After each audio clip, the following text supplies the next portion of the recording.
त्याला प्रश्न केला की जगात सर्वात मोठं तीर्थक्षेत्र कोणतं? कोणी म्हणेल पंढरपूर, कोणी म्हणेल तुळजापूर, कोणी म्हणेल बद्रीनाथ, केदारनाथ, कोणी म्हणेल शिर्डी, असे कोणी उत्तरं देईल. पण मित्रांनो, माझ्या मते या काळातलं सर्वात मोठं तीर्थक्षेत्र म्हणजे सासूरवाडी. माणसाची सासूरवाडी म्हणजे हे या काळातलं सर्वात मोठं तीर्थक्षेत्र आहे. जे सुख एखाद्या वारकऱ्याला पंढरपूरला जाऊन मिळतं, तसं नवीन जावयाला आपल्या सासूरवाडीला गेल्यानंतर ते सुख मिळतं. तुका म्हणे माझे हेची सर्व सुख, पाहिन श्रीमुख आवडीने.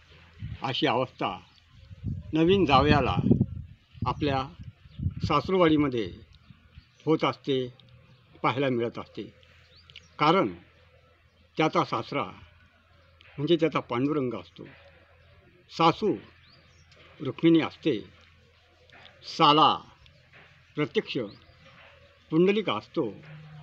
आणि जर छोटी साली असली तर वाह क्या बात है, दूध में शक्कर, ती त्याची चंद्रभागा असते. असं एकूण सर्व चित्र असते. आणि या टायमाला जर त्याची घरवाली त्याच्यासोबत असली तर मग त्याच्या सुखाला वर्णनच करता येत नाही. की सब तीरथ बार बार आणि सासूवाडी एक बार, किंवा सासू तीरथ ससरा तीरथ, तीरथ साला साली है और दुनिया का चारी धाम मेरी घरवाली है, अशी त्याची अवस्था होत असते.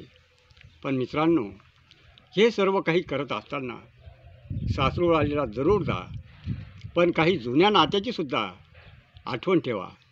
कधीतरी तुमच्या बहिणीच्या गावाला जाऊन पहा, मामाच्या गावाला जाऊन पहा.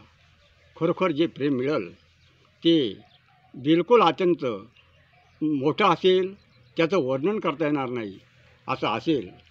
नव्या नात्यामध्ये जुने नाते विसरू नका.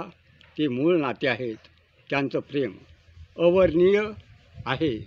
म्हणून जशी आपण एखाद्या सर्टिफिकेटची रिन्यू करतो, त्याला रिन्युअल करतो, तसं नात्याचंसुद्धा रिन्यू करा. तुम्हाला जो आनंद मिळेल तो वर्णन करता येत नाही. म्हणून मित्रांनो, हा व्हिडिओ तुम्हाला कसा वाटला तर याच्यासाठी या व्हिडिओला लाईक करा, शेअर करा आणि व्हिडिओ आवडल्यास माझ्या चॅनलला सबस्क्राईब करा. धन्यवाद.